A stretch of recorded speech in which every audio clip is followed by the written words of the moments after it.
Saludos, queridos paquitos, estamos aquí con el amigo Mariano para tratar María Roja, una película de 1995 con Tony Scott y un elenco maravilloso.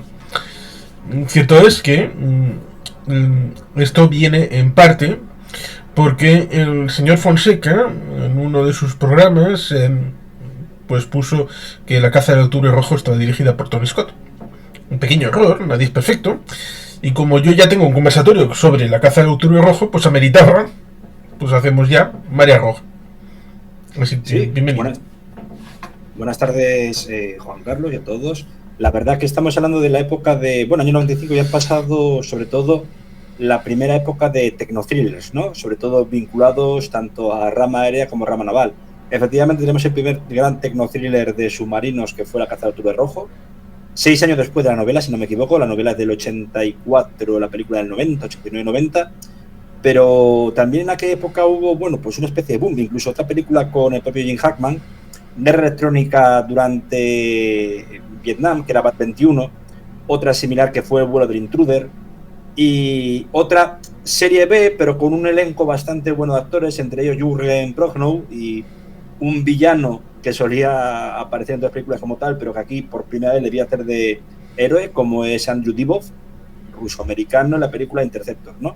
Aquí llegamos a Tony Scott, que ha salido de una película que para mí es de la mejor de su filmografía, del año 93, 2 años antes, pero que tuvo muchos problemas, fue un fracaso en taquilla, y solo cuando se repuso el metraje funcionó como era Mora quemarropa.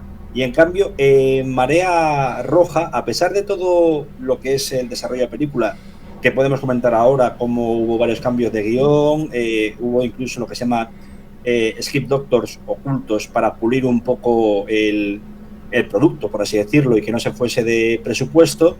Al final fue una de las películas sleepers del año 95 y que, bueno, pues digamos que abrió de nuevo esa especie de cajón para este tipo de películas que pensaban que tras las que he citado anteriormente había llegado a un tope, ¿no? Como cuando hay una burbuja de todo tipo, pues la burbuja de películas, tecnocines, etcétera.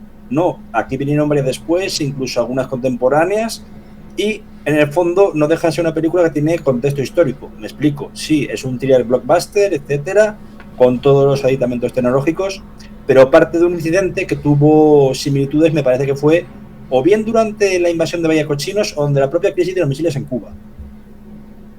Sí, es interesante porque hay otra película que comentamos en un conversatorio protagonizada por Kevin Costner con Jim Hackman, en la que de fondo, como MacGuffin, como diría Alfred Hitchcock, que estaba un tema de un submarino que el Departamento de Estado pues no veía con buenos ojos, pero el Departamento de Defensa sí, y por lo tanto había ese juego respecto al tema presupuestario que afecta precisamente al final de la Guerra Fría, cuando estaban pedidos lo mejor de lo mejor, como diría el señor Cobb, precisamente en ese discurso delante de Alabama, lo mejor de lo mejor, pues estaba pedido, pero ya para lo que era después de la Guerra Fría, pues igual ya no hacía falta, porque estaba pensado para una Unión Soviética que ya no estaba. Resulta ciertamente curioso porque esto lo hilo porque en 1993 a ciertos dirigentes Hollywood les llevaron a ver el USS Florida. Ciertamente parece que la película surgió de ahí, con un elemento un poco provocador, porque esta sería tal vez la tercera mejor película de submarinos después de Das Boot, 1981, y prácticamente una década después tenemos la caza del octubre rojo. Cierto es, abajo el periscopio juega en otra liga. Es muy bonita, disfrutable, pero eso, juega en otra liga. Con Kelsey Grammer, sí, sí. Sí, pues aquí, ciertamente, decían, vamos a hacer una película que va a ser como un folleteo entre La caza del octubre rojo y 2001 una odisea del espacio. Y con un problema añadido, estamos hablando ya de lo que ocurrió, bueno, año 95, cuando hace 30 años, por fin, tras 6 años de parón, se vuelve a estrenar una película de 007 a inicios de dicho año, ¿no? Tras el problema, pues obviamente con Timothy Dalton, la compra de United Artists por MGM, pero con un trasfondo lógico. ¿A quién ponemos de enemigo? Señores míos, ha caído el muro de Berlín. La caza de octubre rojo ya estaba hablando en versión histórica de una especie de historia alternativa de la URSS, un largo, etcétera. Y aquí se utilizó un suceso que ya empezaba a tomar forma. La película se estrena en agosto del 95 y ya desde diciembre del 94, enero del 95, perdón, pues la Federación Rusa tenía un nuevo enemigo. ¿Era Estados Unidos? No. ¿Era quizá el germen del ultranacionalismo que vemos hoy día? Sí. ¿Era los propios Estados Unidos de nuevo? No. ¿Quién era? Chechenia. Porque utilizaban la figura de este actor que acabó falleciendo de diabetes, no recuerdo el nombre, que aparecía en Malcolm in the Middle, en la cual utilizaba a un líder nacionalista, Vladimir Kravchenko, ¿para qué? Para atacar Chechenia y luego amenazar, si no me equivoco, a Estados Unidos y Japón, sobre todo por el tema de las Kuriles. Sí, porque toma la región de Vladivostok, teniendo ahí una base naval con armamento nuclear, 4 submarinos Akula, y podría ser Gachenko remedo de Leptiev o de algún otro personaje de estos de los años 90. Yo creo que estaba inspirado en otro Vladimir, que era el payaso mediático que dijo que se inoculó 20 o 30 dosis de vacuna anti-COVID y acabó muriendo de ello, ¿no? Vladimir Zhirinovsky, que muere poco después del inicio de la invasión rusa de Ucrania. De hecho, salvo que Daniel Bombargen era el actor, triste final, que tuvo una muerte por diabetes muy, muy dura, pues Daniel Bombargen hasta le ponen esa película, si no me equivoco, peluquín y un poco de un parecido a veces con gafas a lo que era el propio Zhirinovsky, ¿no? Que era el ultranacionalista del partido, entre comillas, liberal democrático de Rusia, la tercera fuerza actualmente la Duma. Sí, desde luego estamos viendo que se hizo un guión bastante potente, pero que entre otros tuvo que estar pulido off the record, es decir, sin acreditar, por David Tuohy, que en aquella época, antes de Pitch Black, etcétera, estaba pasando por horas bajas. Estuvo a punto de dirigir Alien 3, la versión con la novela de William Gibson, no pudo llevarse a cabo. Estuvo también a punto de dirigir la secuela de Depredador 2, tampoco pudo. Y bueno, pues en aquellos instantes el propio autor neoyorquino admitía que estaba revisando guiones para subsistir alimenticiamente, ni más ni menos, ¿no? Sí, es una pena que... Sí, pero... No, sí, es una pena. No, y decir únicamente que desde luego mucho de esto fue en la época de los 90, en las cuales, pues con esta especie de giro global geopolítico, pues también muchos autores de novelas, tecnothrillers, etcétera, se acabaron convirtiendo, perdón por la expresión, en negros de guionistas de Hollywood, ¿no? ¿Por qué? Pues porque esa gente se parecía su nombre en los créditos de una película, decía, bueno, pero esta persona estuvo vinculada a todas las películas de Guerra Fría, eso ya está pasado de moda, no va a vender en lo que es la nueva era, ¿no? Como se decía, el nuevo orden mundial. Fue triste. Ha pasado también incluso con guionistas como Irwin Winkler, que casi estuvo director de La Red, hace 30 años también, con Sandra Bullock, pero estuvo muy, digamos, limitado. Yorgos Matos, que había dirigido El puente de Cassandra, pues lo cogieron para dirigir Tombstone cuando realmente la dirigía Kurt Russell, pero no querían que Russell, un actor reconocido, figurase como director. Una larga etcétera, en la que hubo esa especie de miniguerras en los estudios para ver quién podía, pues cincelar al estándar de Hollywood de este nuevo tipo de películas, sobre todo blockbuster de acción, ¿no? Sí, en el caso de Tombstone, por hacer honor a Kurt Russell, que precisamente un añito antes estaba estrenando Stargate, esta maravilla de película, a pesar de que no creía mucho en ella. Pero ¿quién es perfecto? Tampoco hay otros casos de gente que no creía en las películas y bueno, al final ha salido algún producto bastante decente. Pues Kurt Russell era el único que creía en Tombstone. Y sí, era un experto en la materia y prácticamente lo hizo de todo. Desde casi hasta hizo el diseño de vestuario, la agenda del día. Podía haber sido acreditado para casi todas las tareas. Así que Kevin Jarrett fue despedido.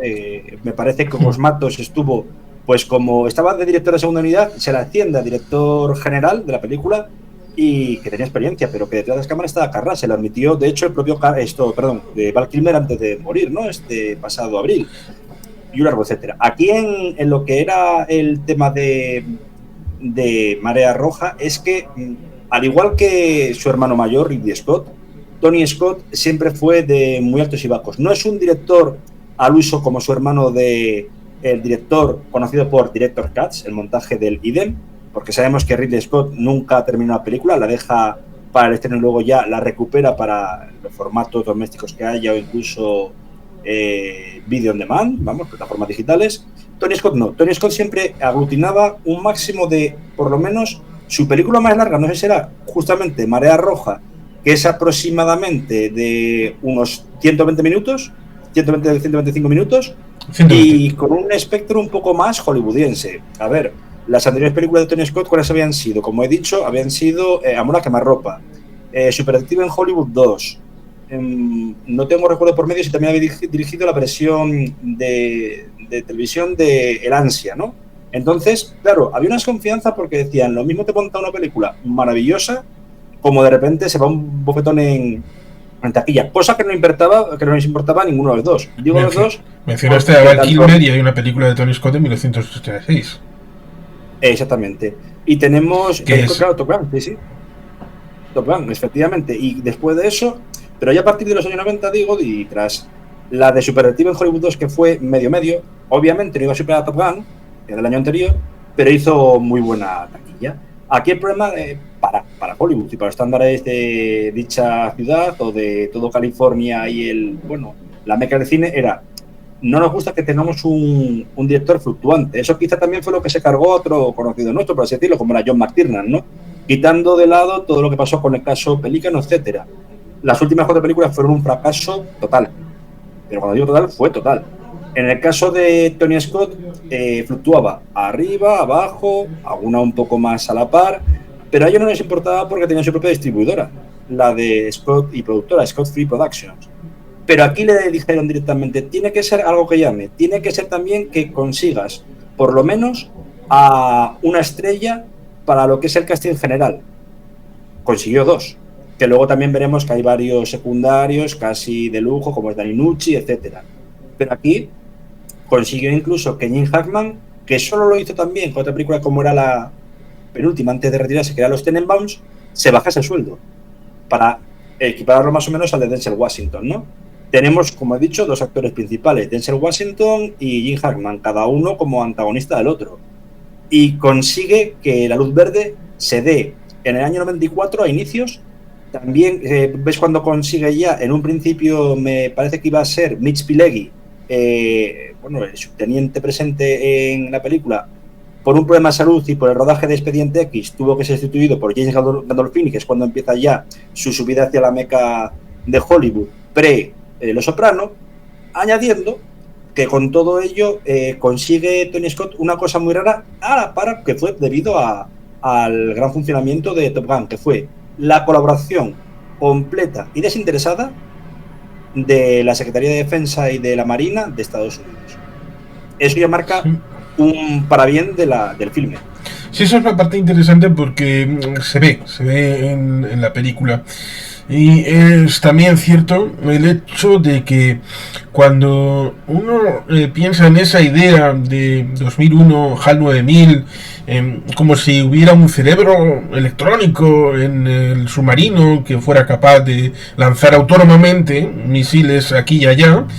Luego se hizo una película un poco discutible, siendo diplomáticamente correctos, como aquella Stealth, un avión que se volvía loco y empezaba a hacer cosas por ahí. Pues cuando la Marina se lo olió y le contaron esto, dijeron, ¿estáis locos? Esto es imposible. Eso sería imposible porque tiene más relación con la cafetera con la que se envió el Apolo 11. Bueno, más desarrollado, ciertamente, pero el concepto es ese. No tiene que ver con 2001, con HAL 9000, no. Es más pedestre, más terrestre, con lo cual se necesita... Más error humano. Se necesita eso.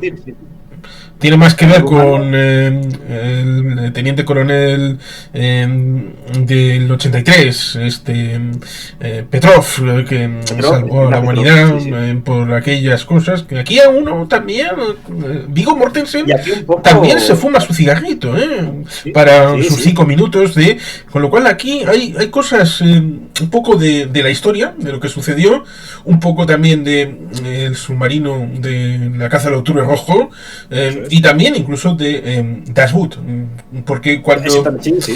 uno escucha la sintonía de Hans Zimmer, que es el que hace la banda sonora, al inicio, cuando estamos en el coche antes de entrar a la base, el comandante interpretado por Con toda esa lluvia, sí, Denzel sí. Washington, se escucha notas de piano que son muy similares a las de la banda sonora de Das Boot, lo cual ciertamente Realmente, sí, sí.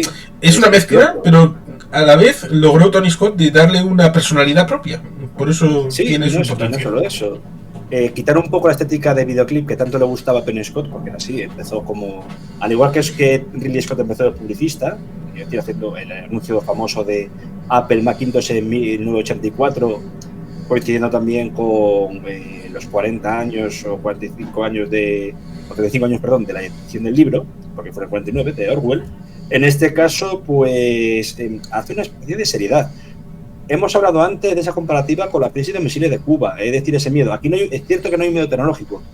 Creo que un poco coja la estética, es una opinión personal, claro está, de lo que fue Teléfono Rojo Volamos hacia Moscú, quitando la parte cómica, lógicamente, pero sobre todo a una película que poco después tendría un remake, en el año 2000 solo para televisión, que era Failsafe, Sí, ¿no? que hubo ahí esa lucha con Stanley Kubrick, que quería estrenar primero cuando no era el orden, y este duelo de suricatas, que es un poco el que tienen el personaje de Jim Hackman y de Denzel Washington. Totalmente, totalmente. Y aparte, Jim Hackman, bueno, que ya venía, digamos, no podía ganar más premios, dicen, pero Jim Hackman en una superproducción, bueno, con Tony Scott volvería a coincidir luego en Enemigo Público, ¿no? Sí, ya Eh, Jim Hackman fue el primer enganche. Estamos hablando de 1978, para que los sí, hermanos Alcain pusieran en marcha Superman, con lo cual tiene un totalmente, recorrido sí, sí, bastante amplio. amplio. Pero en aquel instante se acababa de salir de iba a decir un Goya, perdón, un Oscar como mejor actor secundario, obviamente por Sin Perdón, maravillosa. Sí, Había porque hecho una película. Sí, Oscar y Goya, pues Goya, que igual estás mencionando a Fernando Rey con el personaje de Jim Hackman y Popeye Doyle en French Connection. Death Connection, pues podría ser, podría ser. Y de hecho en el 95, no sé si fue también que estamos hablando de coincidencias, el año que falleció el gran Fernando Rey, ¿no? Con todo ello, quiero decir que Jim Hackman estaba incluso hablando de lo que hizo luego más tardíamente, cuando se retiró en 2004, que era, intentaba empezar su labor, digamos, como novelista, que será justamente cuando se retire. En aquella época le sacan de esa especie de, no de retiro voluntario, ni mucho menos en Santa Fe, donde vivía, y donde desgraciadamente falleció en esas circunstancias tan terribles, sino que le sacan de un hiato y les llama a Tony Scott y dice, es que tú eres la persona adecuada para hacer de vicealmirante o de almirante. Jim Hackman al principio está muy, digamos, reacio, ya participé en varias películas consideradas blockbuster, una de ellas en el año 87 fue un auténtico fracaso, como fue Superman 4. Ya desde la tercera no quería estar vinculado y de hecho la tercera no aparece, salvo un cameo. No me convence. Y aquí no fue la chequera, fue directamente Tuoji cuando le mandó el propio guión pulido. No es un personaje más profundo de lo que se plantea, obviamente no es shakespeariano, pero se puede sacar mucho jugo. Pregunto, ¿quién va a ser mi comparsa? En aquellos instantes se estaba hablando, porque Jim Hackman también presenta otra película en ese mismo año, como es Fría Mortal o Rápida y Mortal, con Sharon Stone, pues con un desconocido Russell Crowe. A Russell Crowe se le había ofrecido el papel de Denzel Washington, que por cierto, tanto Denzel Washington ese mismo año como Russell Crowe coinciden en una película, uno de villano y otro de héroe, se torna a las vueltas 13 años después. Estoy hablando de Virtuosity primero y luego la de American Gangster, ¿no? Sí, Algo muy curioso. sí, Y sí. en principio, pues está todo hecho. Russell Crowe estaba ya casi convertido en el segundo de a bordo, como oficial de inteligencia, de enlace, y al final tiene que retirarse por Rápido y Mortal, que coincide con Jim Hackman. O sea, esto es todo un núcleo bastante curioso. Sí, lo Cosa que mismo que también Russell Crowe se convertiría en Jack O'Brien unos añitos después. en Master and Commander, sí, Sí, sí. Y que poco después ya estaba planteándose la película de X-Men y renuncian todos los que iban a hacer de Lobezno. En un principio iba a ser Mel Gibson no le gustó el papel, tampoco puede ser Hugh Jackman es todavía, tras 25 años, Lobezno, del universo cinemático Marvel, no, pero tampoco pudo ser Russell Crowe, me parece que era por Gladiator, y menos aún Dougray Scott, que ya estaba firmando el contrato por Misión Imposible 2. Algo bastante curioso que tuviese que renunciar a estos 3 actores, ¿no? Uno de ellos quizá ya directamente, pues, porque no gustaba, como he dicho, Mel Gibson. Bien, se consigue este casting, se añade a sí, que no era poca cosa de en Washington. Ya había triunfado un poquito con Tiempos de Gloria, en 1989. Exactamente, sí.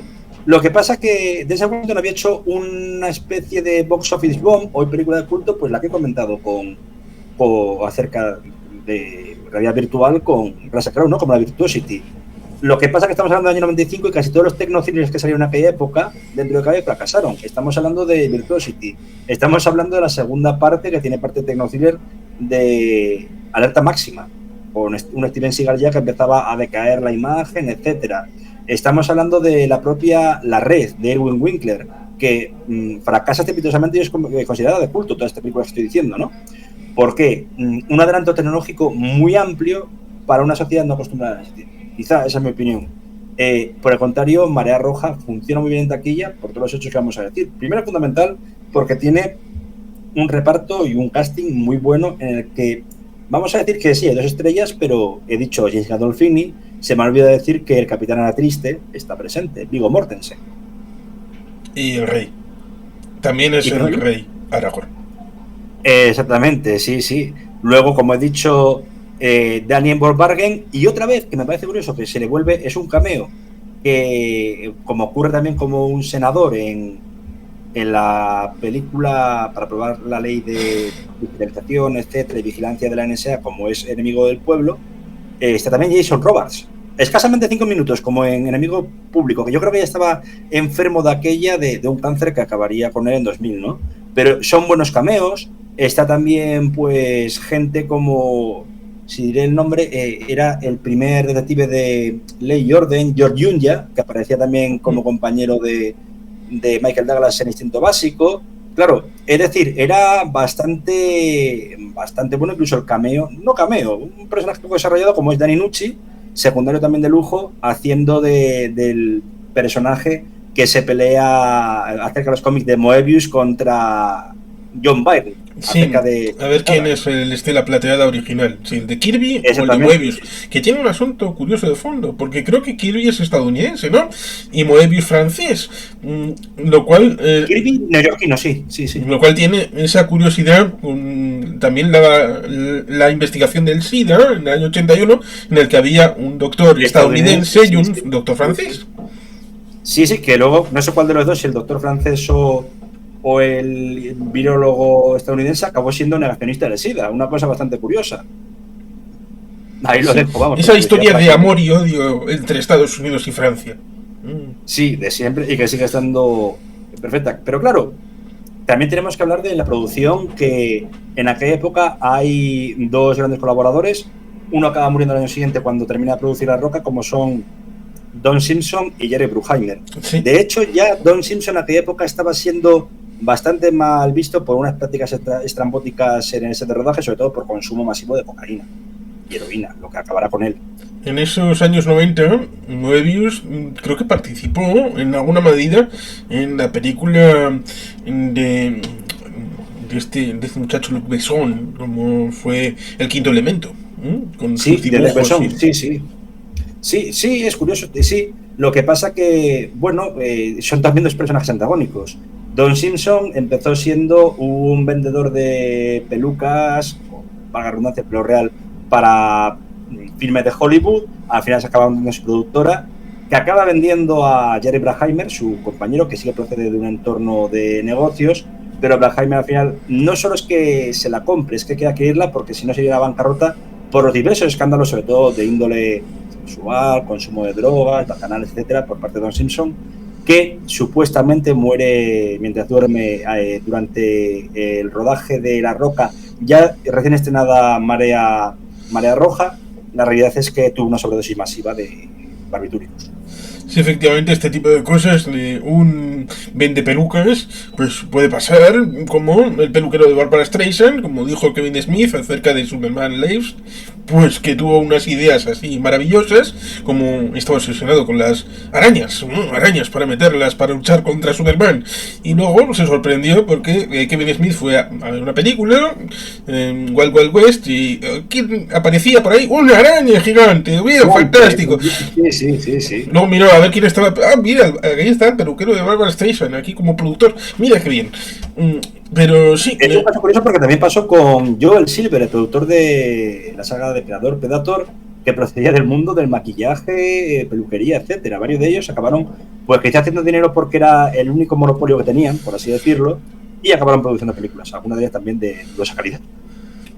Pero sí, la película es bien interesante porque introduce, por lo menos, digamos que cuando en Ado Plus, para poder verla, para poder revisitarla, cuando cogí el enlace, te lo reenvié, pues empecé a verla porque, bueno, pues recordaba que en la parte inicial era cuando acababan en ese momento con la lluvia y el discurso y la música sonaba muy bien, y pues entre una cosa y otra me vi 20 minutos del tirón.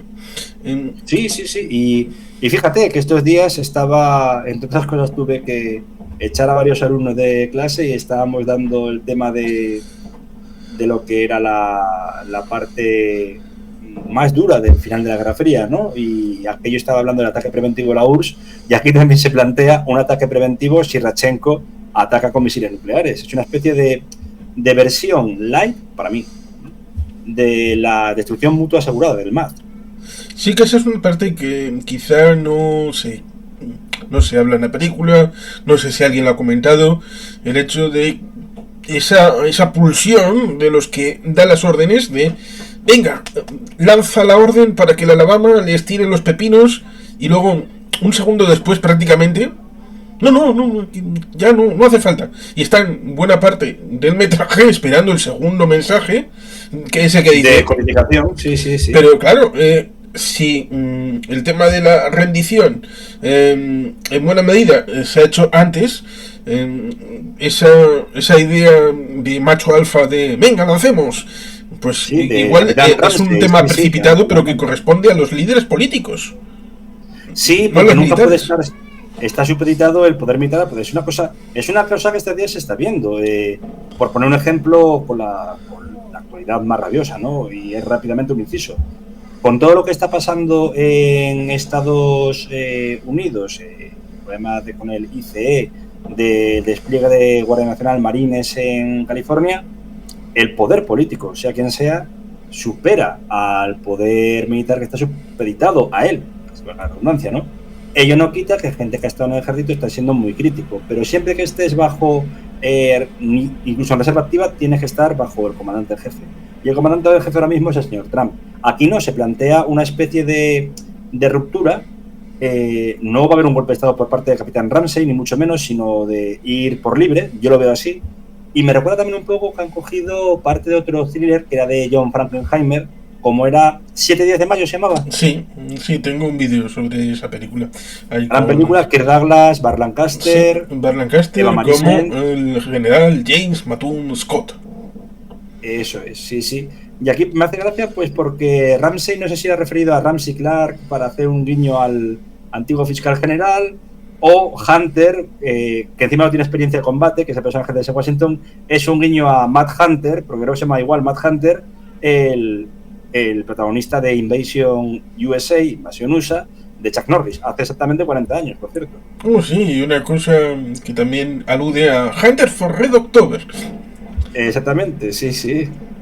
No, sí, desde luego, no voy a llamarlo un plagio, ni mucho menos del otro, pero se nutre muy bien de películas clásicas y se supo moldear por ese problema que he comentado anteriormente. A partir del año 90, ¿quién es el nuevo enemigo? Incluso el fundamentalismo islámico que vemos luego se trata con un poco de humor en una película de Schwarzenegger como es Mentiras arriesgadas, ¿no? Sí, porque nos metemos en la película a través de ese momento dual donde el personaje de Viggo Mortensen y el de Denzel Washington están en el cumpleaños de la descendencia de el personaje de Denzel Washington. Y hay un mago, está con la cámara y introduce la situación de la CNN. También está el señor Valeriani, desde el portaaviones Foch francés, en un lugar indeterminado del Mediterráneo, para la CNN en directo, recordando a Peter Arnett desde Bagdad. Eso es, con el Golfo, sí. Curioso, el señor que hizo esto, pues olvidaría seguramente el pequeño detalle a futuro, que sería que el Foch luego sería el Sao Paulo para los brasileños durante casi tanto o más tiempo del que estuvo sirviendo bajo los franceses. Pero bueno, esa situación que tú conoces bastante bien, 1994, Chechenia, la guerra que Rusia perdió. Y de hecho yo creo que varias partes del metraje no son efectos especiales. Me parece que es metraje de la batalla de Grozny o en vez de no. Y justo después de eso meten metraje de Vietnam. Sí, tal cual, es verdad. Sí. Como preconfigurando que los rusos en este caso ya tuvieron su Vietnam, que era Afganistán, cuando era la de la URSS, la fase final, pero tiene un nuevo Vietnam como Chechenia, que lo has explicado muy bien. Es la época en la que el ultranacionalismo ruso se ve vinculado a Radchenko, que a mí me recuerda muchísimo, te digo, a Zirinovsky. Pero ya de aquella, el ataque a lo que es Grozny, que primero se bombardeó Grozny, no era tanto saltar a la República, que fue una invasión a toda gran escala, sino pues en 2022 la Federación Rusa habló de operación militar especial, algunos siguen hablando de ella. En el año 94 se buscaba devolver una república rebelde al orden constitucional. Sí. En el caso de aquí de Radchenko, pues es mucho más brutal, es como una especie de limpieza étnica, muy a la par de lo que aquel año trajo a Bosnia con Srebrenica. Sí, supongo que remitir a la operación Polar de 1920 y lo que supuso esas falsas independencias de aquellas repúblicas en Estasia, de Tuba y otras que estuvieron por allí desde la zona de Kamchatka y todo esto en la época de los años 20, eso es para historiadores, pero los que vivieron en 1995 el estreno de esta película tenían muy cerca lo que sucedió en 1993 con la Casa Blanca en Moscú, el bombardeo de la Duma, que me he mencionado que en un momento dado dicen se suspende el Parlamento. Bueno, pues la gente tal vez en ese momento la bombilla aquí, no, mira, esto es lo que pasó hace 2 años. Sí. Y no solo eso, a la par, creo que es del año 95, 96, a la par del estreno, quiero decir, pues días atrás, ya viste el post que subí acerca del fallecimiento de Frederick Forsyth, pues fue publicado el libro del Manifiesto Negro, en el cual también hablaba de una especie de toma en Moscú por parte de un candidato internacionalista que podía ganar las elecciones, ¿no? Sí, desde ese libro es cuando yo distingo zares blancos, que serían Alejandro, segundo, tercero, Nicolás II, zares rojos, todos los del Partido Comunista, y a partir de entonces están los zares negros, que serían el camarada Putin y Medvedev como mini yo. Exactamente, sí. No, y encima hay pasajes que habla también del uso de, si no me falla la memoria, de ya los submarinos nucleares para atacar, sobre todo, hablaba de Japón, pero también Filipinas, y sobre todo lo que estamos viendo de Chechenia era el ultranacionalismo de acabar, había un dossier, el propio Manifiesto Negro era por eso, aunque el título en inglés era icono, con base a otras cosas que no quiero hacer spoilers ni mucho menos, pero todo lo relativo a lo que era ese ultranacionalismo y limpieza étnica. De hecho, vuelvo a repetir, las imágenes que había de aquellos helicópteros Hind atacando una región rebelde, creo que era el bombardeo de Grozny, y también el asalto a Vedeno, que fue una auténtica masacre, que es lo que dio lugar a que gente ya radical de por sí, como era Samir Basayev, se radicalizasen aún más. Que, por cierto, Basayev he citado en otra película de la época, que ya podemos hacer un conversatorio si quieres, que era de El Pacificador con George Clooney y con Nicole Kidman, ¿no? Si no me equivoco. La chica ahora mismo no la recuerdo, así que no voy a poner la mano en el fuego, pero sí la he visto bastantes veces, sobre todo por esa escena inicial en la piscina. Pero, y no solo eso, sino también un tren nuclear, etcétera. Sí, pero me refiero a que la del pacificador, cuando empieza una película, pues a veces puedes identificarla, y cuando ves a George Clooney nadando ahí en la piscina, dices, es el pacificador. Y ciertamente es interesante la visión de entrar en la película respecto del personaje de Viggo Mortensen y de Denzel Washington, porque son amigos, y luego será el personaje de Viggo Mortensen el que le vaya señalando quién es quién en el submarino, porque son amigos, tienen relación familiar. Ahí está la diferencia en el tema de la música, porque cuando bueno, le van a explicar el capitán, el comandante del submarino, cambia la música, es música clásica la que está en su compañía. Luego en el camarote también pasará. Está el George Hunter como el contramaestre. Está él, está el perro, Oso, Biar. Y está el aspirante, porque el segundo tiene apendicitis. Sí, es verdad. Sí. Que a mí me hace gracia porque me recuerda muchísimo a lo de La Jungla de Cristal 2, de que era el del equipo del coronel Stewart que estaba enfermo no, el coronel Stewart era... No, coronel Stewart no, perdón, me confundí. De John Amos, sí. No me acuerdo del personaje, del nombre, disculpad, pero se ha puesto malo de... Sí, el de comunicaciones se había puesto también problemático con el tema del apendicitis, sí. Exactamente, una última hora, apendicitis, que le acaba costando la vida al pobre que va con ellos.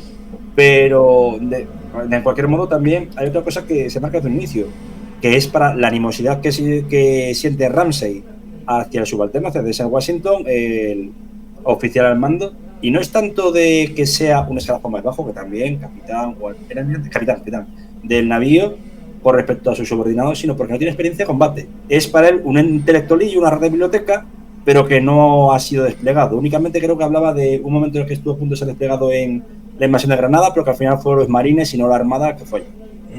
Ramsey fue el que estuvo en Granada y estuvo también en Panamá, lo cual resulta ciertamente un poco chirriante, porque dicen, es uno de los pocos comandantes, capitanes de navío que ha entrado efectivamente en combate. Estamos en 1995, la última vez que cita el tema del combate es 1989, han pasado como mucho 5 o 6 años. No es posible que hayan hecho una limpia tan grande en 5 años que se han quitado de en medio a tanta gente, salvo que hayan llegado al final de la Guerra Fría con abueletes, con la cachava ahí.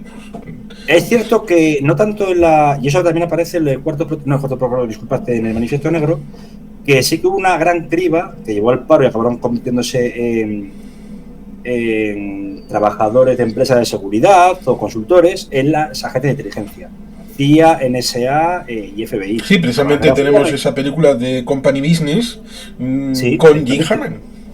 También, e incluso se puede ver en la que era la otra película, sin hacer mucho spoiler, como enemigo público, que el personaje de Brill, el personaje de Jim Hackman, se retira tras el fracaso, no sé si era de la operación Garra de Guerra en Irán, o si asimismo es por el triunfo de la revolución islámica en Irán. Es decir, que ya hablamos de ese fin de Guerra Fría un poco tumultuoso, y cuando hay la retirada soviética de Afganistán ya dicen a muchos, oye, mira, la pensión o despido.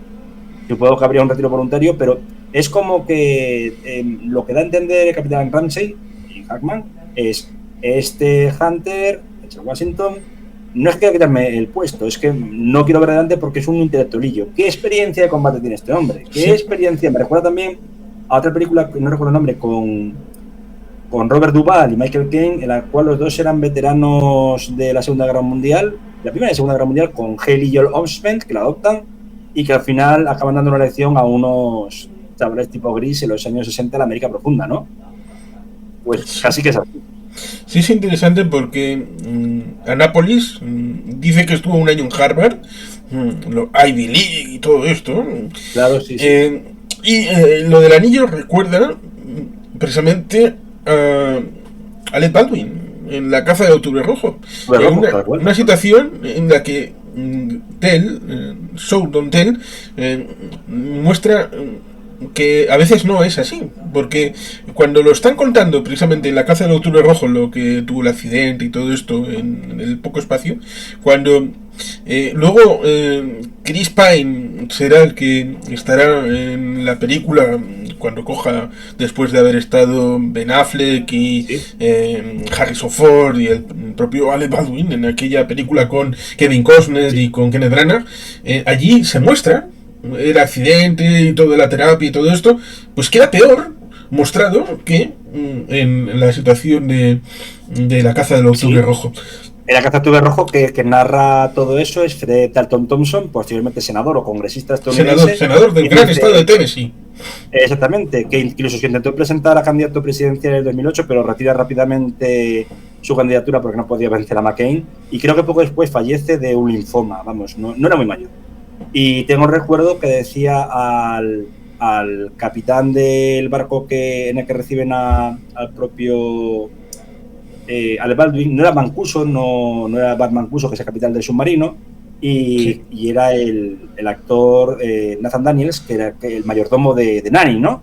Y decía, este tipo nunca se ha enterado de nada de esto. Dice, era marine, pero se estrelló su helicóptero en unas maniobras en Atenas y tardó 2 años en aprender a caminar de nuevo, y mientras tanto se estuvo sacando un doctorado. Tengo ese recuerdo, creo que era así. Sí, con lo cual ahí demuestra que se puede ser un cerebrito, pero también un agente sobre el terreno, alguien con práctica, pero parece que al personaje de Denzel Washington le quisieron retirar cualquier posibilidad de práctica y que prácticamente el mando anterior fuera lo único práctico que hubiera hecho como segundo. Sí, lo ven como una rata de biblioteca, sí. Y precisamente creo que fue el candidato con 1992, el tercer candidato. Ross Perot. ¿No se llevó a Recover como segundo? Sí. Que precisamente lo dice aquí, que había una diferencia entre la generación de la Guerra Fría y la nueva generación, de que Recover, el creador de la Marina de submarinos nucleares, le había ordenado tienes que disparar aquí y ya está. Y cuando te lo diga yo. Y la otra, y parece que la generación siguiente quieren que sepan por qué hay que hacer las cosas. Y no solo eso, sino que encima, a mí me recuerda, estabas hablando ahora de lo de Ross Perot, pero también hubo un tercer candidato que fue este gobernador de Alabama, que fue piloteado y que quedó en silla de ruedas, Henry Wallace. Sí, Wallace. Y que la elección del 64, la de Goldwater, que se presentaba como tercer candidato por un partido libertario, llevó a un antiguo militar que no estaba si era el mayor especialista de aviones supersónicos nucleares o bien de submarinos. O sea, que pudieron utilizar un poco para moldear la figura de Jim Hackman, ¿no? A mí realmente me recuerda muchísimo de la época, pues a varios generales que estuvieron presentes en dicha crisis, en el gabinete de JFK, y en el caso de Hunter, el caso de Denzel Washington, me recuerda un poco el pragmatismo de McGeorge Bundy, si se puede comparar. Y también, en cierta medida, podemos ver ahí al personaje del general interpretado por el señor Minifield en Juegos de Guerra 1983, en la que no le entra en la cabeza nada más que, bueno, hay una amenaza, pues hay que llegar hasta el final, y si hay que disparar los misiles y enviar a los pájaros, pues se envía. Y ahí es cuando tienen que reconducirle y decirle, no, aquí... Y sobre todo, que ya es cuando estamos viendo una regla. Yo es que realmente pensaba que no existía, y efectivamente luego me documenté un poco. Quizá de esto sepa un poco más David Díaz, de conocimiento, y sobre el terreno y similares, que era lo de la ley de los 2 hombres, esa especie de tarjeta doble en rojo decodificada para ver si coincide. Era un código alfanumérico, ¿no? Si no me falla la memoria, para el lanzamiento de los cohetes. Claro, era un poco también, es que yo la primera que vi un caso así, pues fue justamente recordando una película de 007, La espía que me amó, ¿no? Cuando había Stromberg intentaba no hackear, sino tipo lo que fue con el Enigma, captar lo que eran las señales de las decodificadoras de aliados, por así decirlo, del bloque occidental, soviéticos, por otro, para una destrucción mutua asegurada. Sí, el vivir debajo del mar, así alegremente. Lo cual ciertamente es volver a la película en cierta medida, porque hablan de Duelo en el Atlántico, cuando están en el autobús y dicen Robert Mitchum y otro. ¿Quién es el otro? Kurt Jürgens, que estaba en esa película y está precisamente en la película de James Bond. Sí, y luego sí, mucho. Y le obligan al soldado, al marinero, que sube, ¿Quién era? ¿Kurt Jürgens o el otro? No. Pues ala, 25 flexiones, ala. Push-ups, sí, sí.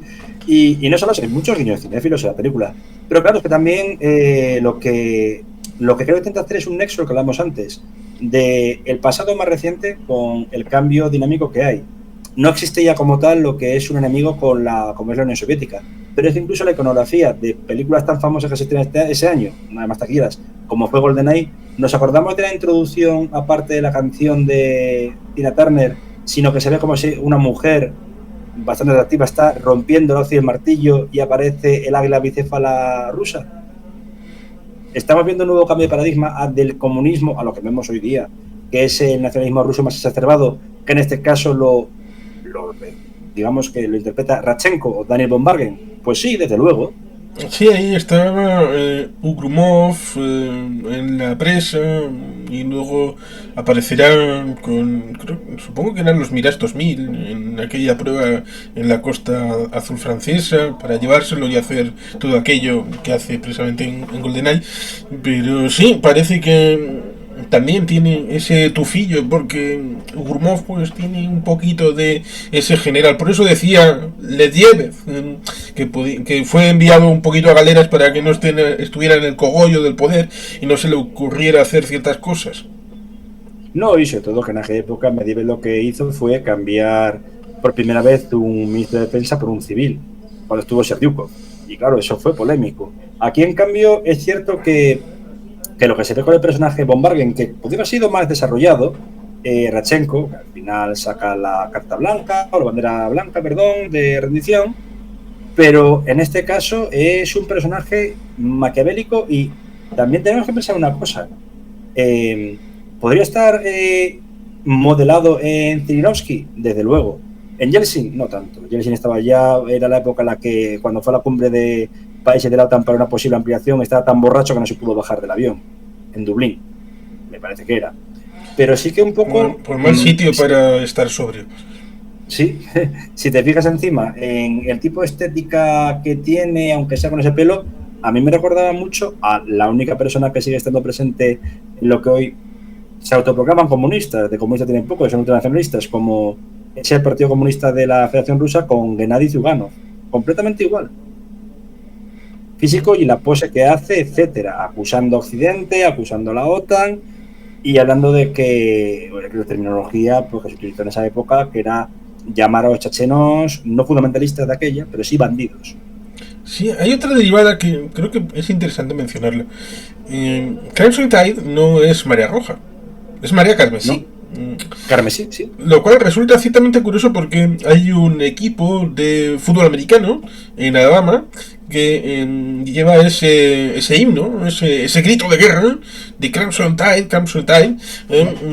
Recuerdo de un capítulo de El Mentalista donde se encuentra con la horma de su zapato en una cena romanticona, pero un poquito antes de que empiecen a hablar le coge de la mano esta partener al camarero y le habla de Alabama y precisamente de Crimson Tide como el grito de guerra en su juventud y todo esto, y ciertamente resulta interesante porque en 1961 pasó algo en Birmingham, Alabama, movimiento de civiles, sí, y ahí tenemos precisamente el personaje de Denzel Washington para recordarnos esa vertiente también del Alabama. Y no solo eso, también estamos hablando de que hay un espectro, probablemente en el capitán Ramsey, no el almirante, la capitán, perdón, que hay ese sesgo racista en el cual en la propia película tenemos 3 personajes negros. Denzel Washington, el subcomandante de comunicaciones, y había otro más que no sé si era el mulato, que era el especialista, bueno, el cocinero. Sí, entonces ya está habiendo un cambio en el cual antes están... Sí, en Vietnam se dice... Sí, hubo mucho combatiente afroamericano, y perdonen ustedes, era carne de cañón. Sí, en buena medida los afroamericanos fueron los que protagonizaron el fragging. Exactamente, y no solo eso, en la ofensiva del TED, etcétera, ¿no? Y también incluso los llamados, junto con puertorriqueños, ratas de túnel. Pues aquí más o menos es igual, y sobre todo, una cosa que ahora vamos a llegar a desarrollar y que es polémica, es que para lo único de lo que fue reacio la Marina a dar fondos a la Secretaría de Defensa estadounidense fue que se citase un motín, porque hasta el momento nunca ha habido unidades, creo, unidades amotinadas en las 3 ramas del ejército estadounidense. En la Guardia Nacional sí que hubo una en los 60, 50, con el tema justamente que comentas de la ley de derechos civiles, pero en el ejército no. Por eso fue tan polémico lo que comentando Motín aquí, pero estamos hablando de que todo lo que vincule al ejército estadounidense dentro de la esfera civil ha sido polémico. Voy a referirme a 3 películas. 7 días de mayo, esta propia, Marea Roja, y también, lógicamente, de no hace mucho, Guerra Civil, Civil War. Del señor Garland. Exactamente. Es interesante porque a veces poner el foco únicamente en el hecho del posible motín olvida todo el foco en general. Estoy pensando en La Bounty, que tuvo 2 grandes adaptaciones al cine. Una, creo que en los años 50, con Marlon Brando. Con Marlon Brando, sí. Y luego otra sí. Con Anthony Hopkins, ¿no? Y Mel Gibson. ¿No? Y Liam Neeson. Y resulta ciertamente curioso porque cuando pones el foco únicamente en La Bounty, a ver si estaban o no estaban, si iban o venían, te olvidas del pequeño detalle de que estaban buscando un pan económico para llevarlo a las Antillas. ¿Para qué?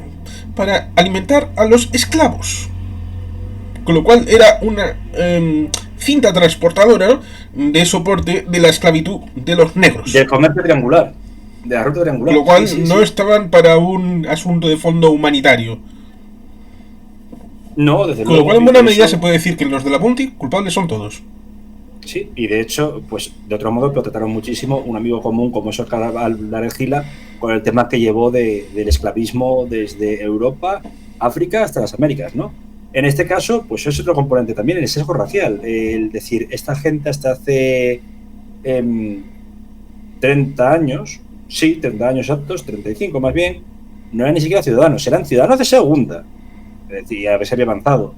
Tras la gran migración, etcétera, etcétera, etcétera. De hecho, hay un momento en el que me parece que se veía la ficha de Denzel Washington, de Hunter, y aparecía nacido en el año 62, es decir, rejuvenece un poco a Washington porque acaba de cumplir 70, nace entonces durante la época de los disturbios raciales y nace en Michigan, en Detroit creo que era, o en Flint, época en la que había ocurrido la gran migración desde Mississippi, aquellos antiguos ex-esclavos de plantaciones de algodón que van hacia el norte.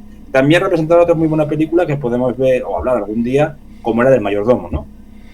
Sí, aunque quizá la película que también tenga que ver porque le pillaría con más o menos 6 años en la zona, aquella de la ex mujer de James Cameron, como fue Detroit. Catherine Bigelow, sí, ¿no? Aquella película Detroit. Detroit, sí, no pude verla todavía, fíjate. Sobre los disturbios, precisamente, que con John Boyega, exactamente. Pusieron la base de una situación complicada que duró hasta la crisis final en el año 2012. Cuando quiebra. Sí. Sí. Muy bien representada la quiebra 25 años antes en Robocop, por ejemplo, ¿no? Sí. En este caso, pues sí, hay una desconfianza, pero también yo creo que tiene que ver mucho con el salto generacional. Gene Hackman, por edad, creo que ponía un poco más mayor, que estaba casi cerca de los 70, debía tener unos 60 y poco de aquella, porque nació en el 30, y perfectamente podía haber combatido en lo que sería la Segunda Guerra Mundial con 20 años, pongamos, su personaje, quiero decir, sobre todo el desembarco en Normandía.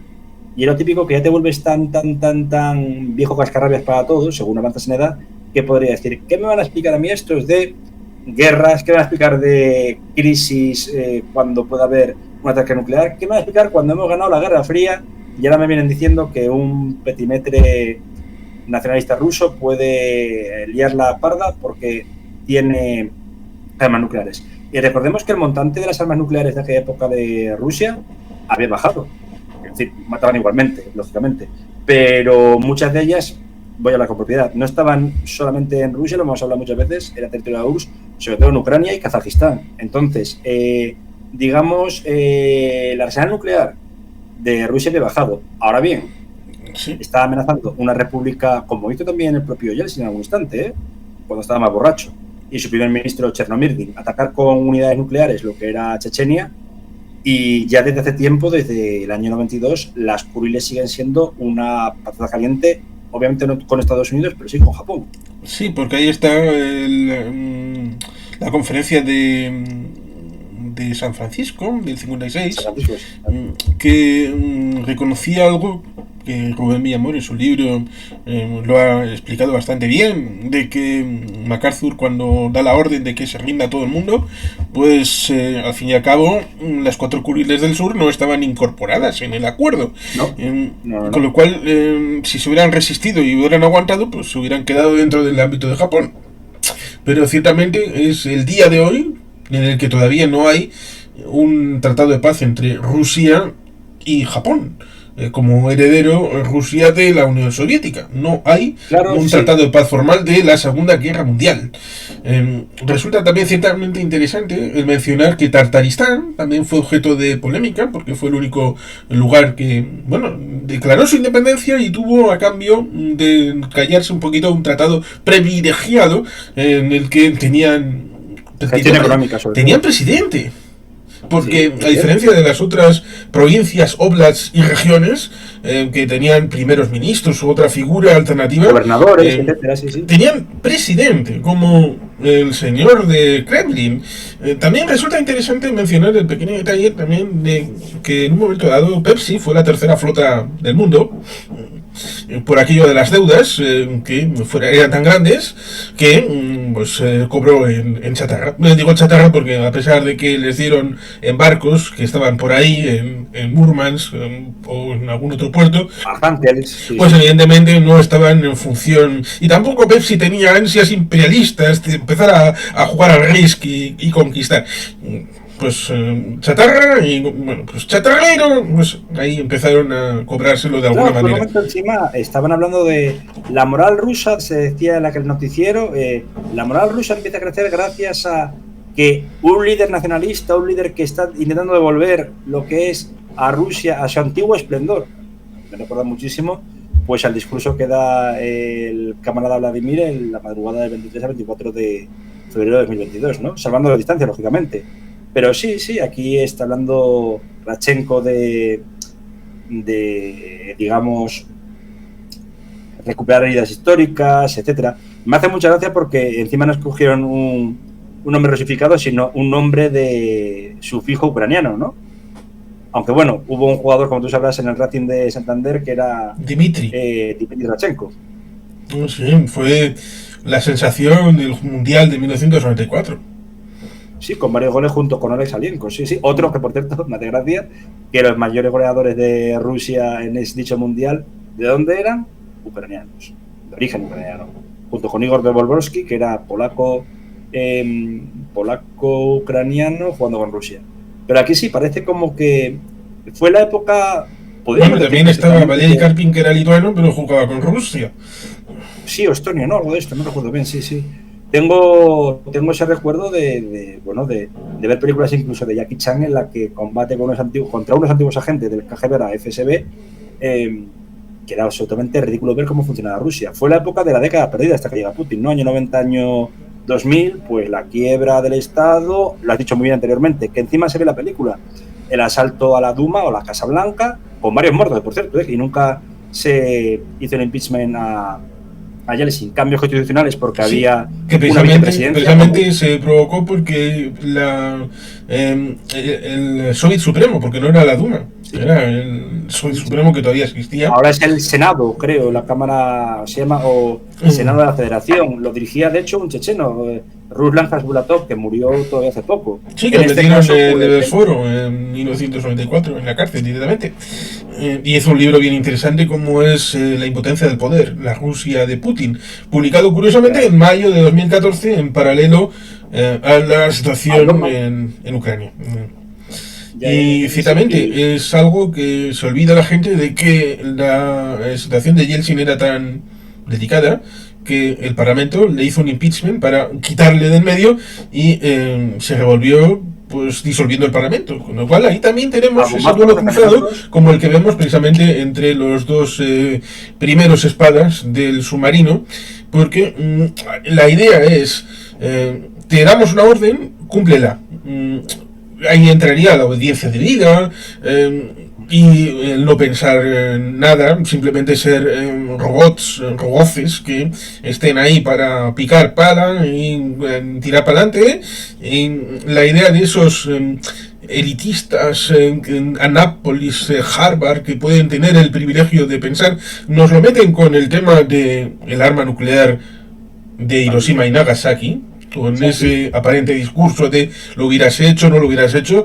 El discurso podría haber ido mucho más largo, seguramente, como por ejemplo la operación Downfall, acerca de la invasión formal de Japón, cómo hubiera llevado. Alguien decía, mi profesora María José en el colegio me decía, bueno, nos decía a todos, pero no creo que todo el mundo estuviera escuchando, que había como 1 millón de posibles bajas estadounidenses y aliadas, con lo cual tiramos un par de bombas, matamos a 200.000 personas como mucho, y evitamos que sin contar a los muertos japoneses, 1 millón de bajas en la operación de desembarco y todo esto, 1 millón de bajas aliadas, aparte de la población civil muerta, de los soldados japoneses muertos, con lo cual acortabas en mucho la guerra. Con lo cual ese argumento que se podía haber metido, pues no se mete. Quiere hacerlo algo un poco más ligero, pero dar esa puntada para decir, bueno, aquí tenemos al militar que de larga trayectoria, que también se ve rodeado por esa idea de la camarilla, de si estás de acuerdo o no, de la fachada, que luego se verá en esos golpes y contragolpes de controlar la zona central, enviarle al capitán a su cuarto, después entrar Hunter a tratar de controlarlo, enviarle a Hunter al comedor, con lo cual es una ida y venida respecto de ese fondo de qué es lo que prevalece, la orden primera, o si hay otras órdenes, buscar esas otras órdenes, porque hay una cula que está pululando por ahí hasta el último momento, cuando disparan 2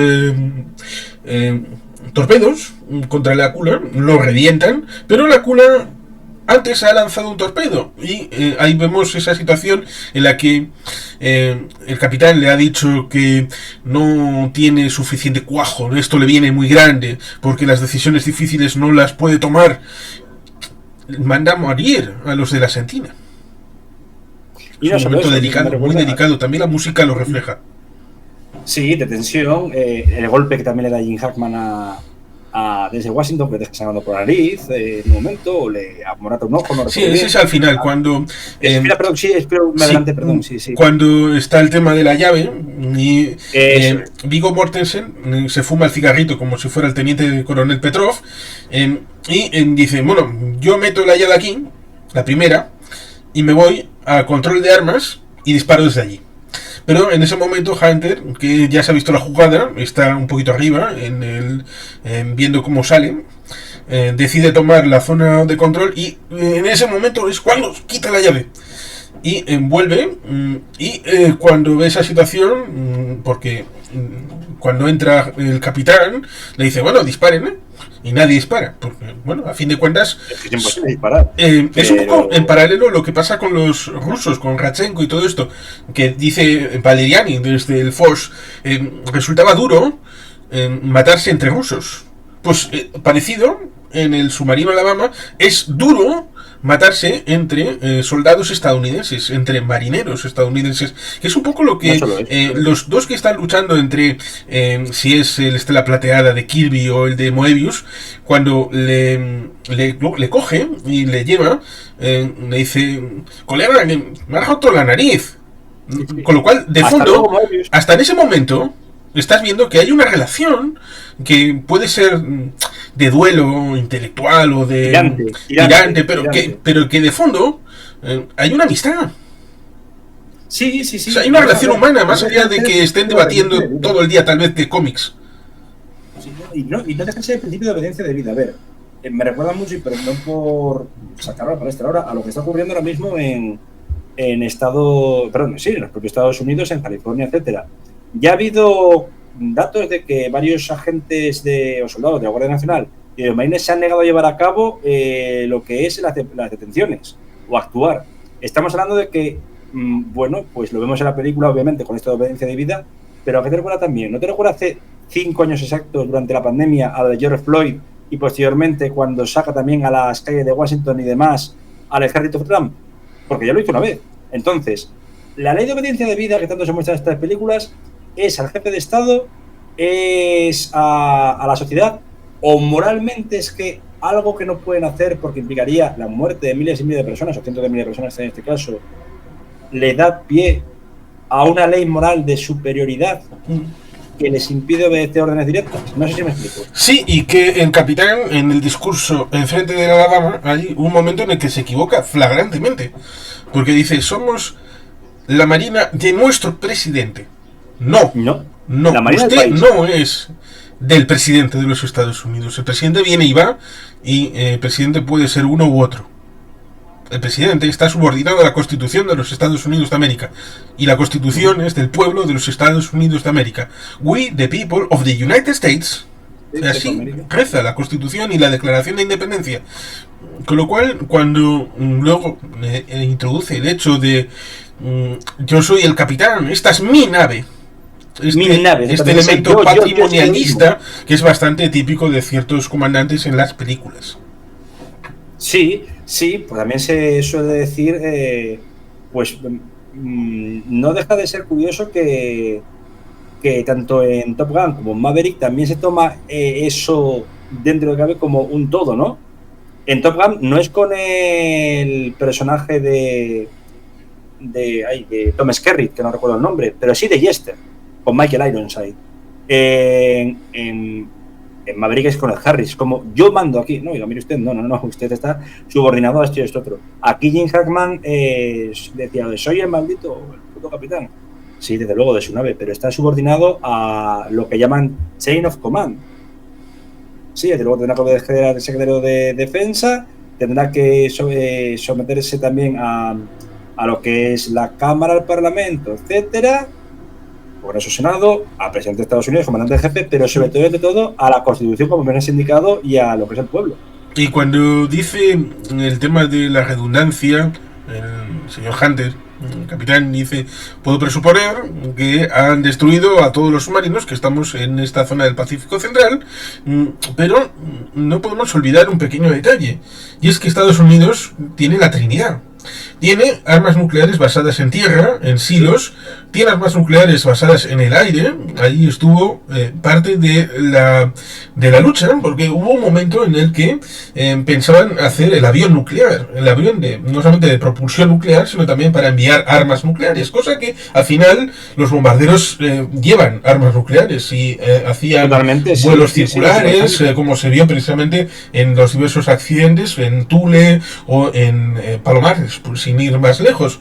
Palomares, esas órbitas en torno a la frontera de la Unión Soviética para estar siempre preparados, con lo cual el capitán, a pesar de que para una película es necesario desbrozar para que el escenario quede el submarino, el Alabama, como el elemento central, sin pensar que hay otras cosas por ahí, para la película es bueno, pero el capitán debería de saber eso, que Estados Unidos en ese momento no solamente tenía otros submarinos, también tenía los bombarderos en el aire y también tenía los hilos de misiles, los hilos de misiles en casa, con lo cual no era tan necesario. O por ejemplo se ve muy bien en la película, se llamaba la de El día después. Sí. La miniserie y demás. Sí, también había otra serie, The Last Ship, El último barco, que como serie buena, está bien, pero tienes que desbrozar todo lo demás. Bueno, siempre hay alguna cosa que se va metiendo después de que aparece. Yo conocía primero lo que era el libro de The Last Ship, de un autor bastante bueno, británico, no estadounidense, pero afincado en Estados Unidos, que acabó quitándose la vida pues por el fracaso del libro, que posteriormente se convierte en un éxito. Es muy similar al autor de Conan, ¿no? Sí, pero eso es la problemática de los de Perdidos, que piensas que es una isla que está en tomar por saco, pero luego, a lo largo del desarrollo de los capítulos, pues acabas metiendo que prácticamente es Central Park. Es un riesgo a la hora del producto como contenido audiovisual. Sí, aquí lo bueno de Tony Scott es que a pesar de su carácter de videoclip y demás, acotó muy bien los términos. Que yo creo que solo ha hecho un metraje tan bueno, o sea, de edición. De hecho, creo que tanto Marea Roja como la que voy a citar ahora estaban editadas por su montador habitual, Pietro Scalia, que se ha retirado hace poco. Maravilloso. Y ese mismo metraje lo hizo tanto para Marea Roja como para Black Hawk Derribado, su hermano Ridley, pero sobre todo para otra película que no sé si llegamos a hacer conversatorio de ella, como era Spy Game, en el que la secuencialidad es muy buena. Aquí no hay arco temporal, porque no habla del fin de la Guerra Fría, no, por ejemplo, establece, yo qué sé, año 85 al año 95, no es como, por ejemplo, la de Spy Game, que pasa desde Vietnam, años 62 hasta el 91, ¿no? Que es cuando la apertura con el libre comercio con China, ya después de la caída de la URSS. Es decir, un lapso de 29 años. No, pero aquí esta secuencialidad es muy buena.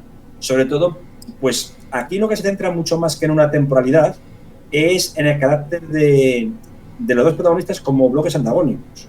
Sí, teníamos antes peleando la URSS contra Estados Unidos, ahora son dos miembros de la misma nación con diferentes perspectivas de lo que es un conflicto militar, uno de la antigua escuela, Jim Hackman, Ramsey, otro más aplicando el principio de lo que tú dices, ¿no? De escolástico, academicismo, Ivy League, etcétera, como Denzel Washington. Y que no sé si te das cuenta de que aparece, bueno, seguramente te has dado cuenta, hay referencia al calendario. La crisis empieza el 20 de octubre y termina el 2 de noviembre, con lo cual son 2 semanas como la crisis de los misiles. Sí, por eso digo que tenía muchísima similitud. Momentos encima bastante tensos. Aquí no estamos hablando de la destrucción mutua asegurada, pero Jason Robards hace una referencia a lo que es la idea del presidente. Y ese momento en el que se le pasa por la cabeza al presidente lo de, ¿y si tengo que atacar con armas nucleares? Porque atacan ellos primero, desde luego, pero no iban a atacar en un principio Estados Unidos. Más bien, contra quien iban los misiles sería contra Chechenia, pero también contra Japón. Sí, y es algo que luego también fue algo de debate respecto del arma nuclear norcoreana, que en un primer momento los vectores de lanzamiento eran bastante limitados y como mucho, pues estirando mucho el chicle, pues igual lo tiraban sobre Guam, pero ya había dudas incluso de que llegara tan lejos. Bueno, igual los tiran como mucho eso en las bases estadounidenses en Japón, en Okinawa y todo esto, que puede ser la prueba de 2006 o la del 94. Sí, me refiero que cuando ya se sabe que tiene armas nucleares, una cosa es tener el arma nuclear y otra proyectar ese arma, claro, el vector de lanzamiento, con lo cual en esos primeros momentos se decía, bueno, vale, tienen armas nucleares y han hecho el test, pero ¿a quién pueden amenazar realmente? Pueden decir al día siguiente, vamos a lanzar la bomba sobre Washington, va a ser esto el acabose. No, porque todavía no tenían los ICBM para lo que se dice precisamente en esta película, de pueden lanzarlo a la costa oeste o atravesando el polo en dirección a Washington. No había esa situación. Por eso esa diferencia respecto de tal vez lo que se ve en lo que tú estás comentando, en la que, vale, me estás teniendo esa duda, pero igual es una duda un poco partidista, política, también con esa situación respecto de Japón, la cobertura por el tratado de amistad con Japón, que hasta recientemente, hasta hace muy pocos años, no había un ministro de defensa como tal en las fuerzas de autodefensa. No, y fue una mujer, de hecho, que me parece que fue no con Shinzo Abe, sino con el otro más longevo, Junichiro Koizumi, con Koizumi, porque realmente la carta magna de Japón hasta el segundo gobierno de ya fallecido, asesinado Shinzo Abe, era completamente pacifista y dependía de hecho, de todas formas sigue siendo una cuestión de Estado la que lo sacas a colación. En el instante en el que cualquier gobierno, sea del Partido Liberal Democrático, que más tiempo lleva, o las distintas permutas que hubo de un partido laborista, socialdemócrata en Japón, acerca de la posibilidad de vaciar las bases estadounidenses del archipiélago, ese gobierno cae. Sí, hubo unas tentaciones al final de la Guerra Fría, hubo unos incidentes en Okinawa, de unas violaciones y todo esto, Pero entre una cosa y otra, esos gobiernos del 93, 96 La década perdida. duraron muy poco en Japón, hasta que, bueno, pues volvió el partido tradicional de poder. Sí, sí, de hecho duraban no menos de 10. Aparte, por medio hubo un primer ministro que murió en el cargo. Bueno, tuvo un derrame cerebral y poco después murió, tengo ese recuerdo. Etcétera. Entonces estamos viendo claro, la hegemonía aquí estadounidense, la película se cuestiona. ¿Hasta qué punto ya después de la Guerra Fría esa bipolaridad pasa a lo que luego será una unipolaridad, por ejemplo, con el gobierno, el mandato de organización de Bush Jr., y sobre todo hasta qué punto era garante de la paz mundial Estados Unidos? Porque tampoco se habla mucho de que Japón estuviese muy, por así decirlo, la película, como muy contento de la presencia estadounidense. Y parece que incluso Ratchenko intenta, de algún modo, como hizo Zirinovsky, crear una especie de reacción, que no erupción nacionalista nipona, que es un país muy nacionalista, frente a Estados Unidos.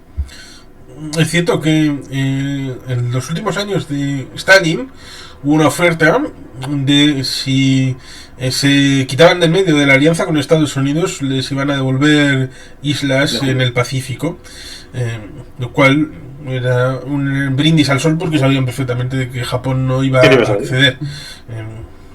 Que es ofrecerle el oro y el moro por algo que una condición que no es posible, porque sería... No, ni posible ni viable, no, es que, hombre, a día de hoy el ejército, que no existe como tal, digo ejército por compararlo con las fuerzas armadas de cualquier país, de Japón se llaman fuerzas de autodefensa. Sí, ser? Fuerzas de autodefensa, y tienen dos LHC HD, como el Juan Carlos I, que están siendo denominados como portaaviones porque están teniendo una actualización para tener tal vez en los F-35. Bueno, eso ya se verá, pero sí están con una proyección, sobre todo ahora que saben en buena medida que Estados Unidos va a ser bastante volátil, bastante voluble, y resulta ciertamente curioso porque hay películas en las que ponen a un empresario de presidente, hay películas en las que ponen a un loco como presidente, pero creo que ninguna ha acertado con poner algo como Donald Trump. Y esto ha sido Donald Trump, ha expulsado a Mariano. Ay, Dios mío. Si es que... A ver, ¿qué vamos a hacer? Perdón, no me iba a gustar algo que dijimos de Donald Trump porque se me ha caído la conexión en un momento, pido disculpas. Pero sí, a la parte... No, que lo pida Donald. Sí, esto ha sido ya que, como últimamente tiene golpes por todos lados, no le gusta esto.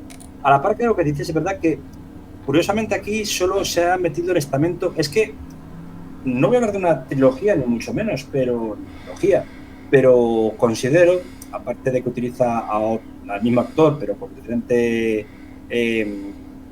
digamos, personaje, no sé la palabra, como Jim Hackman, quizá Marea Roja demuestra el malestar que hay dentro de las Fuerzas Armadas estadounidenses, y luego vamos a llamar a continuación, que 2 años después, como es enemigo público o enemigo del Estado, lo que hace es ver la problemática a raíz de la desconfianza por una parte ya sobrepasado lo militar, y ahora está en el uso civil, ¿no? De hecho, creo que en ambos casos también utiliza, tristemente fallecido hace unos años del COVID, al mismo presentador para narrar las noticias, ¿no? Tanto en Marea Roja como en la propia enemigo público, o enemigo del Estado, perdón, es Larry King. No sé si lo recuerdas. Lo que estaba pensando es que resulta curioso porque precisamente el personaje de Jelson Roberts, el almirante, le dice, bueno, sobre el papel, los dos tenían razón y los dos a la vez estaban equivocados a la hora del tema procedimental y el tema de fondo. Sí. Y la idea de que cuando uno tiene esta situación en la que hay dos posiciones encontradas sobre las órdenes que hay que tomar, cuando la cosa se desmadra y se lleva demasiado lejos, luego hay consecuencias. No son de las consecuencias penales que eso Eso es lo del tribunal que les está, entre comillas, juzgando. Que va Y a que luego pasar. hace. Pero también Sí, sí, la situación humana. Sí, y lo que puede Imagínate pasar los personajes de Viggo Mortensen y de Denzel Washington después de lo que han vivido en la barbacoa del siguiente fin de semana. virtualmente imposible. Y sobre todo, al final, como hemos visto, pues hace un poco lo de la baja honorable, ¿no? ¿Cómo se llama? Regional Discharge y Discharge with Honors. Sí, un retiro con toda la pensión, pero siempre dirán, no tires mucho la mantita, no hagas ninguna, digamos, autobiografía polémica, porque tiramos de aquí de lo Carmaste casi con un conflicto nuclear y te llevamos a la cárcel. Lo cual es curioso, mientras que por el contrario en Estados Unidos hay ese miedo de muchos militares que sabrán y podrán tirar de la manta y callan, quizá por obediencia de vida, quizá también pues por un miedo lógico.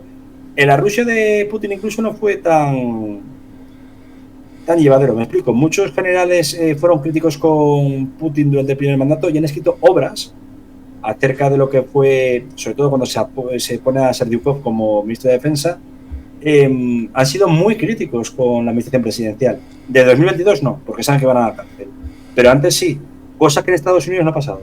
Sí, No se ve en un capítulo del Halo de la Casa Blanca que un general, antiguo mando de la OTAN y todo esto, quiere hacer un libro de memorias y está a punto de presentarlo en un set de televisión, en un programa de entrevistas. Le llaman a la Casa Blanca y CJ Crane le dice, ¿de qué demonios está hablando? Usted va a anular esa entrevista y el libro, nada de nada, vamos a censurarlo y si censurado lo quiere publicar, pero usted no perfecto, tiene, pero no vaya tiene mucho más derecho. allá porque se le cae el pelo. Sí.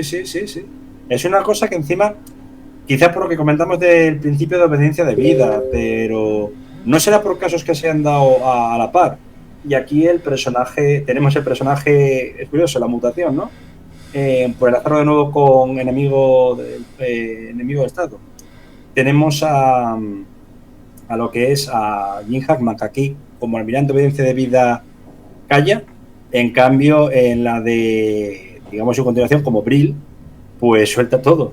Aquí te vigilan todo el día, llevas esto en la ropa, no sé qué, cualquier tipo de dispositivo de aquella conectado a la red, no era la wifi de que conocemos hoy en día, pero pueden, a la par del conversatorio que hicimos sobre la vida de los otros, te lo pueden vigilar y estamos hablando de Estados Unidos. Sí, Claro, ciertamente eso recordaría al helicóptero azul, aquella precisamente con Blue Thunder, sí, con Roy Scheider, ¿no? Roy Scheider, una parte de la trinidad de French Connection, donde está precisamente Jim Hackman y Fernando Rey. Exactamente, sí. Por cierto, una película bastante olvidada. Es que de hecho luego creo, si no me falla la memoria, tengo un recuerdo muy de crío de que se llegó a hacer una miniserie o serie que se canceló de Tono Azul, vamos. Sí, como ya hicieron la serie de Airwolf, que tiene una temática más o menos parecida. Similar, también guerra electrónica, etcétera. Claro, aquí mucha gente me dice, es que no podéis hablar de Marea Roja como un tecno-thriller, es un thriller a la par o una película americana. Oiga, no, usted tiene mucho más de eso. Han copiado el esquema, siento decirlo, de las novelas de Tom Clancy. De hecho, me recuerda un poco más que a todas las del Ryan Verse, me recuerda más un poquito a OP Center. Sobre todo había uno de estos, OP Center, que era, creo que se llama Órdenes Ejecutivas, de hecho. Sí. Y claro, está presente todo lo que hemos comentado en la película. No sé qué te puede decir el tema de los caballos. Porque le preguntan en esa entrevista a ver cuáles son sus aficiones, a ver qué le gusta hacer. Le dice montar caballos. Sí. Le dice, ¿cuál es el mejor que ha montado? Un caballo árabe. No sé si la referencia tiene un trasfondo, algún tipo, pero la respuesta es sí. Porque dice, yo lo más quimo que podría cabalgar es un percherón. Y le ves a George Sulzer y dices, este es el percherón. Sí, realmente. George Sulzer, que encima que luego tiene esa versión respecto de que el primero en reconocer que Hunter tiene razón es él. Y que le dice después, jamás me lo hubiera imaginado de usted, de que me haya hecho esto. Y el tema de los lipizanos. Cuando en esos momentos de rebajar la tensión, de que los lipizanos son los mejores caballos del mundo mundial, Y Hunter dice que son de España. Y el capitán dice que son de Portugal. Y está ese juego respecto de... Son todos blancos, pero al nacer son negros. Lo cual ¿Cómo permutan? ese mestizaje, en cuanto crecen. Y el final, ciertamente, es ese momento curioso en el que le dice: tenía usted razón. Y la gente está pensando, está reconociendo que tenía razón en lo otro. Pero no, le dice: tiene usted razón, los lipizanos son de España. Sí, como sin querer darse a torcer totalmente. Y sobre todo también hemos dejado para el final a la figura de los comandantes de comunicaciones. Entre ellos un actor que luego también destacará pues por series de, digamos, vinculados al mundo de espionaje. Una de corto recorrido como fue La Agencia, otra ya más larga como es Sencis, con sus spin-offs, como es Rocky Carroll. Aquí un poco irreconocible con gafas, ¿no? Cuando dice, el código de lanzamiento no coincide. Y la cara de Jim Hackman es un poema. No sé si recuerdas esa imagen porque es impresionante. Es cuando se ve que por mucho que haya hecho, por mucho que haya tripulado o tenga no sé cuantísimas horas de navegación, ha fallado. La tecnología es importante también. ¿Es que, perdona? Que la tecnología es importante. Sí, la tecnología. Sí, estamos hablando de que quizá pues Jim Hackman es de la antigua escuela. Quizá por eso lo que he dicho de que no triunfó. Esta sí, pero películas como he dicho anteriormente, La Red, Enemigo Público tampoco fue un gran éxito de taquilla, una cosa otra del Cyberpunk, pero que fue muy rara y cómo se llevó a cabo, ahora de culto, como Johnny Mnemonic, etcétera. La gente no estaba acostumbrada a ese salto tan rápido que hubo en la era de Internet, ¿no? 94, 95, 96. Luego te encuentras con esa idea de meter tecnología modernista en la antigüedad, con esa película de los años 80 como fue Operación Filadelfia, sobre el USS Eldridge, de cosas fantásticas y paranormales. Hicieron la película, luego hicieron la segunda parte, hicieron el reboot. Sí, el experimento de Filadelfia, que me acuerdo que llegó a venderla El País en tiempos con una serie de creo que era de ciencia ficción, o la pusieron en Alucine, la 2, sí. A mí me gustó, no voy a negarlo, porque todo ese tipo de cosas, pero era fantasioso, con un actor también bastante reconocido en tiempos, y hoy creo que es como, pues semi-retirado, dos Michael. En la primera, Michael Paré, famoso por Calle de Fuego, y en la segunda, que este sí que creo que está completamente retirado, Michael Biehn, Kyle Reese en el Terminator original, ¿no? Películas que intentaron ir de tecno-thriller, pero para aquella época tenía que funcionar mejor esa especie de ciencia ficción bélica. También fue otra película de la época que fracasó, aunque intentaba hacer una especie como de, en el año 85 quiero decir, de conato, de entendimiento entre la URSS y Estados Unidos a partir de una guerra en el espacio exterior, ¿no? Quizás te suene que es del director de Das Boot, Wolfgang Petersen, como se llama Enemigo Mío. Sí. Dos personas, espacio exterior, la lucha. Planeta inhóspito. Sí. Y al final descubrir, como diría el señor Kennedy en el último discurso en septiembre del 63 en la Universidad aquella americana, que hay más cosas de las que nos unen de las que nos separan como especie, a pesar de que en Enemigo Mío no eran de la misma especie, pero bueno, se entiende el concepto. No, pero yo creo que Enemigo Mío, al igual que estamos hablando de reboots o de nutriéndose de Marea Roja de otras películas, Enemigo Mío, y tampoco voy a desviarme mucho el tema, se nutría de Infierno en el Pacífico, con Toshiro Mifune y creo que era Lee Marvin, el otro. Supervivencia. En este caso, al final es una lucha de egos, yo creo, vamos, de un modo bastante claro, de que tanto bebe, Marea Roja quiero decir, de los clásicos de Tony Scott, etcétera, mucha parafernalia, efecto visual. No abuso mucho de ellos, por cierto, porque casi todos los submarinos que aparecen no son maquetas ni CGI, sino que eran donados, por así decirlo, permitidos grabarse por parte del Departamento de Defensa de Estados Unidos, pero sí que bebe mucho de 7 días de mayo, de incluso podríamos decir de otra película enlazando con Jim Hackman y con Kevin Costner, que tenemos un conversatorio como es Sin Salida. Sí, ya lo mencioné antes, y ciertamente tiene que ver con submarinos sin salida. Eso es cierto. Sí, sobre todo, y para ir cerrando ya, pues decir solo una cosa, que es que Marea Roja encima ha envejecido muy bien. Para ser una película del año 95, en la cual ese mundo bipolar acaba, estamos en un mundo más global, prefacio de la globalización, valga la redundancia, pero ha envejecido bastante bien, como casi todas las películas de Tony Scott. Ha envejecido de un modo excelente Top Gun, de tal modo que los casi 40 años de diferencia con Maverick, 36 en este caso, no se notan, yo por lo menos no lo noto.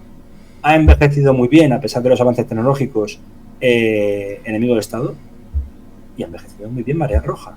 A pesar de que, bueno, no podemos disfrutar de Jim Hackman, etcétera, pero pienso que si se estableciese ahora, no digo es imposible una secuela, lógicamente, pero si un reboot adaptando los tiempos actuales en las que otra vez el enemigo fuese Rusia, pero quizá por el tema de Ucrania y vinculándolo al Mediterráneo, Mar Negro, podría ser un éxito de taquilla. Es una opinión personal, coste, que luego siempre digo estas cosas y a lo mejor es un fracaso total que la gente está harta de tal tipo de cuadro de película. Pero en época de crisis hay dos géneros, obviamente el bélico, pero también el de terror y ciencia ficción, acaban sacando bastante rédito de la situación y crispación actual, yo creo. Yo, para cerrar, no sé si ese hipotético reboot sería un éxito o un fracaso. Lo que dudo es que se pudiera hacer mejor. Que saliera un producto... No, es insuperable, no, eso es lo que lo digo. Sí, y supongo que tendría un intento de box office mucho más modesto. Por lo que veo en Final Affinity, la recaudación total de esta película ha sido 160 millones de dólares con un presupuesto de 42, que es bastante amplio también. Pero vamos, no creo que hoy por hoy una pudiese superar los 100, a sabiendas quizá también de la fatiga en algunos momentos que ha habido del cine bélico. Una especie de reboot, pero cambiando el escenario del presidente de Estados Unidos hacia el presidente de Rusia, es una película con Gary Oldman y Gerard Butler, que te suene, no me acuerdo el título en castellano, era Hunter Killer en inglés. El secuestro del presidente de la Federación Rusa, varios soldados que controlaban la base de Murmansk, otros que se amotinan para volver a la democracia y volver a conseguir lo que es recuperar al jefe de Estado que han secuestrado, y mientras de por medio Gerard Butler con un submarino estadounidense y el jefe de Estado Mayor, que era Gary Oldman. Y pues ciertamente creo que hemos hecho un repaso sobre lo que supone el contenido y el entorno de Marea Roja, de esta película, a veces olvidada, pero creo que imprescindible cuando se habla de submarinos. No sé si lo ponen en Neox, perdón, en breve. ¿Ah, sí?